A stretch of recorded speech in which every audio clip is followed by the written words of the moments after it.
Hello all, I'm so happy to see you all today. In this session, I'm going to talk about human rights and literary studies. I am Dr.R.Samuel Gnanaraj, Assistant Professor of English, Bishop Weber College, Trichy.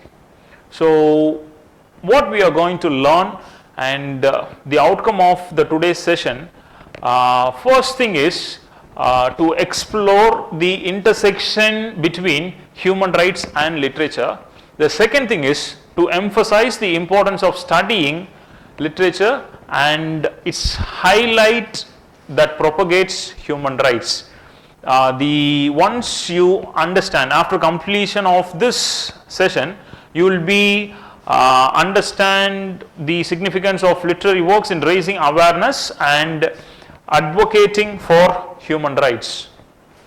Next is human rights. So, what are human rights? Human rights are inalienable rights.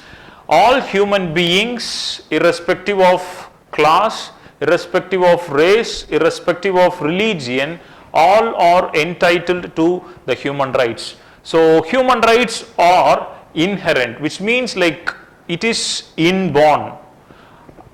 And second is it is universal. And third is it is indivisible, and fourth is interdependent. So there are two covenants. First one is International Covenant of Civil and Political Rights, and second one is International Covenant of Economic, Social and Cultural Rights. So these two rights comprises of the right to life, right to vote, right to speak, freedom to choose religion, and so on. So this framework was done by the United Nations, and this framework titled the Universal Declaration of Human Rights.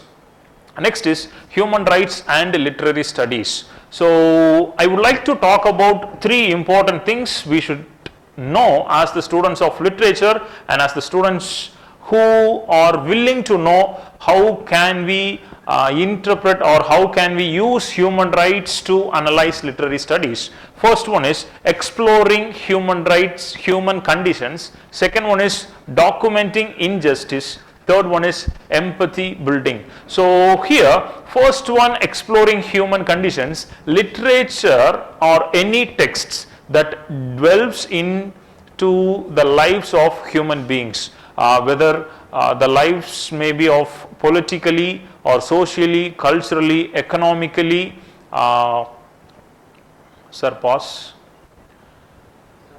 culturally, socially, economically, offers a profound insights of the human moods. So second one is documenting injustice. Literature also serves as a documenting evidence. I would like to say literature as a tool where the authors, poets or narrators or storytellers, they involved in documenting the sources. So if there are any injustice happen to anyone, or like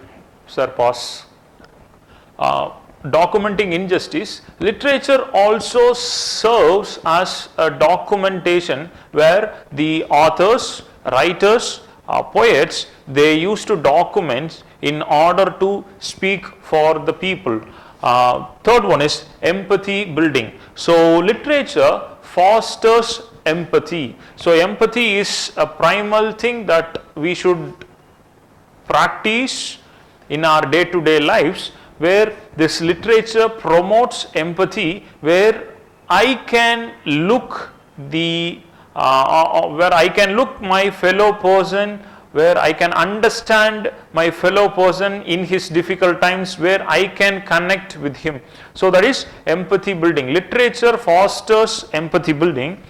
The next one is key questions for literary analysis. If you know, like literary studies and human rights are integrated, if we can integrate human rights and literary studies, we should know these three questions, which helps us to assess, which helps us to analyze the text. How does the text represent power dynamics and social hierarchies? Second question is, what human rights issues are addressed and how are they portrayed? Third question is, do texts challenge or reinforce dominant ideologies?